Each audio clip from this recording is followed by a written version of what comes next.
Move that out the way. There we go. What's up, guys? It's been a long time since I've made a video, but I'm here to do an inter-weekly wrap-up. Basically, just covering everything that's happened over the course of the week with Inter and any news surrounding it. We come back fresh off of the international break and the closing of the January transfer window, having signed 2 players. Robert Gosens from Atalanta and Philip Caicedo from Lazio, who previously worked under Simeone Inzaghi as an extra backup cover or extra striker role needed because Joaquin Correa had gotten injured. Dzeko was playing basically every minute. Alexis Sanchez was away on international break and playing for Chile, so every time he goes away on international break, he either comes back with an injury or he's out for 2-3 weeks. And yeah, Lautaro Martinez as well was playing as well. So he brought in 2 players, and it seems like Inter management and Beppe Morata are trying to plan for the future with the left-hand side, because it looks like Ivan Perisic either might renew or might just leave in the summer. We'll see how that goes. Are trying to tie down Brozovic to a new contract for contract renewals. It looks like we're going for a Bremen, 1 center back role, I think, as cover. We're monitoring. We were going after Julian Alvarez from River Plate, but he was swooped up by Manchester City. I think there's a few others. Scamacca from Sassuolo, Raspardi from Sassuolo, and 1 midfielder with the F name I don't know how to pronounce. Frata, I don't know. If somebody knows, they can comment down below. So basically, the January window wraps up with 2 signings in. I honestly would have preferred a midfielder because we play Champions League next week, and we are without a midfielder because Barella got sent off or got a red card for violent conduct in the Real Madrid match back in the group stages. And after the previous game we played midweek against Roma, we're without a center back in Alessandro Bastoni, who twisted his ankle. So wishing him a very speedy recovery, especially for the club, for Inter, but especially for country with Italy. And I think Trio Immobile might be out as well. And I think Bonucci's out as well, which, yeah, wishing those players speedy recovery in time for World Cup playoffs. But back to Inter, yeah, we play the Milano Derby at the weekend in the league. And what a game. First half was amazing. Second half, we came out lackluster and basically just gave the game away. It was like a game of FIFA where all of the passes just ain't making sense, or you can feel the momentum coming if you don't kill the game off. And yeah, Olivier Giroud, what a man. Hey, a player we were scouting under Antonio Conte, but literally, man, what a player. Just made it 2-1. We played fantastic. Dumfries was balling out on Theo Hernandez. Man, I don't know. We literally, Sandro Tonali, Mike, and Olivier Giroud were the only 3 players fighting for Milan. Us, man, we should have had more goals, but it just was one of those days. Because, man, that back line, that defense is getting torn apart. Milan's defense is getting torn apart. But, yeah, we ended up allowing them to come back into the game. And it ended 2-1, so now we still have a game in hand, but now the Scudetto race is even tighter with basically, I think, 1 point separating all of us. Let me see. Standing, yep, 1 point separating us, Milan, and Napoli, and we play Napoli at the weekend. Basically, Inter, a good portion of Inter fans were frustrated and very angry. For me, it's confirmed that Vidal, for what it was worth, getting him under Antonio Conte, we probably should have gone for another midfielder. In January, I was personally saying we should have gone for another midfielder just because we don't have Barella for the Champions League. But yeah, Vidal just doesn't have any more engine in the tank in him.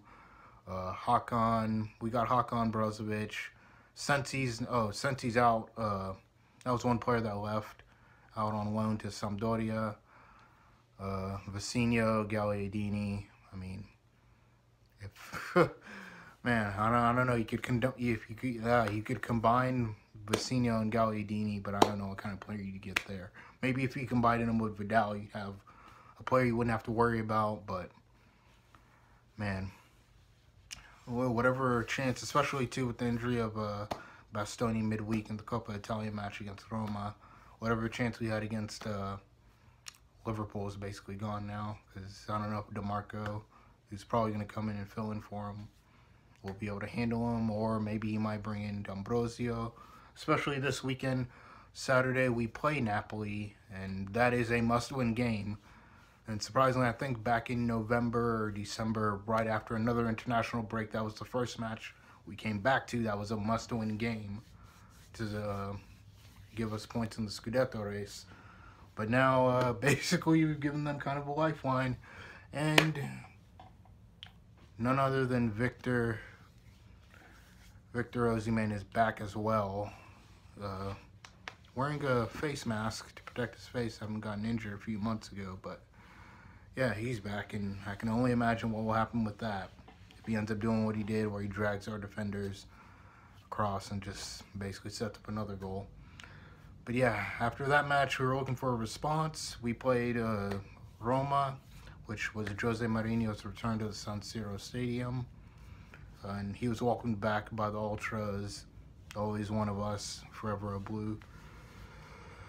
But yeah, same thing. We should have been up 3 goals. My God, Barella hit the woodwork.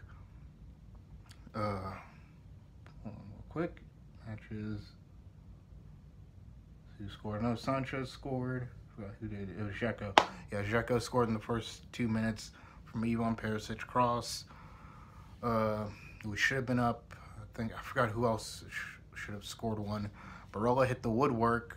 Within 10 minutes, we should have been 3 up. But this one, compared to Milan, this wasn't a pure domination. Roma did have good chances coming at our box. Zaniolo was very unlucky to even hit one. But yeah, that was one of those games. Handanovic made some pretty good saves. He made a good double save from Tammy Abraham and Zaniolo. Whenever they tried shooting, he was able to save it twice. He was able to save a long shot effort from a free kick. It looked like it was going in. But in this one, we ended up having to take off Bastoni because he ended up twisting his ankle. Stefan de Vrij came in. And they seemed to be targeting... whenever Stefan de Vrij came in, Roma seemed to get a little bit more confident. And I did feel, I was like, yeah, I have a feeling they're going to end up scoring, and it's going to go to right around, Sanchez scored in the 68th minute. Yeah, around the 60th minute, they kept coming and coming. I was like, yeah, they're probably going to score. This is going to go to extra time. But, yeah, Sanchez ended up scoring a long-range effort from outside the box.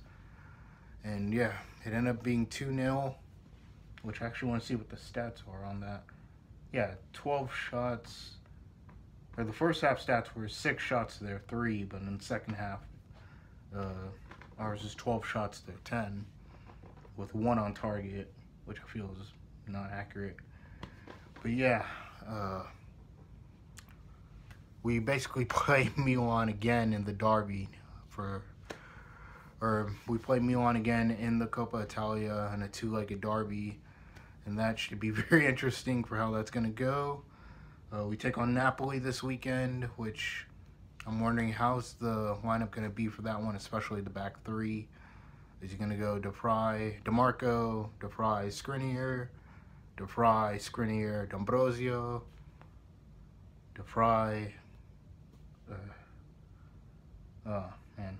Let me see the lineups. Who else do we have? Let me pick Marco Kolarov. No, pick Kolarov. Ranocchia. Could go Ranocchia. De Vrij, Skriniar, Ranocchia. I don't know. But that is a must-win game, and we're back in a situation where Napoli is a must-win game again. Wow. That'll be a very interesting match. It's going to be played Saturday morning here for me. Napoli. We'll play Napoli Saturday, Wednesday, Liverpool, Sunday, Sassuolo, 11 a.m. Sassuolo, Genoa. Then March 2nd is Coppa Italia semi-final first leg, which is the Milano Derby again. Salernitana, March 6th, 4 days later. And then we play Liverpool again. So in the course of basically 3 weeks, we play. In 3 weeks we have a pretty tight schedule, so it's going to be a hectic-ass February for Inter. As well as, let's see who Milan play. Milan matches Sampdoria. Oh yeah, they're out of the Champions League. They play Napoli March 6th, so whoever loses that, you'd want to draw. But it depends too on how that goes. But yeah, this isn't looking very good. A hectic ass February for it. But even then too, I wasn't a bit surprised by. I was a bit surprised by the fact we just lost that game. Literally, that's all I have to say is wow. I told my friend Milano Miguel, I'm like, yeah, wow is literally all I have to say. I don't get how we threw that game away. Literally, we should have killed it off, and we just allowed Milan to come back, and momentum shifted, and they ended up scoring 2. But even then, too, prior to international break, our last game before the break was Spezia, and it took Dzeko a 90th minute winner. Even then, even against the Roma, second half looked very lackluster in spells. Looked like there was a drop-off. It looked like this team was tired. In spells, it looked like they were getting to go. Everything was gelling together, and then in spells, it was just patterns of play where they just look like they were tired already. It's only been 45 minutes. Again, we should have been 3-0 up. This Napoli game, I don't want to even predict it because I predicted that. I predicted it'd be 3-1 against Milan and it ended up being 2-1, a loss. So I just hope for a victory against Napoli. It's very crucial. Yeah. Other news that happened. Vlahovic from Fiorentina to Juventus. That looks like a pretty good deal so far for them. He scored in the Coppa Italia against Sassuolo. He scored in his debut. And then, they got Zakaria from Borussia Mönchengladbach, which will be very interesting. And their Juventus' Coppa Italia matches against Fiorentina, Vlahovic's old club. So that'll be very interesting. A very frantic February for Inter. We'll see how it goes. I hope more or less, and we still have a game in hand. While we are 1 point,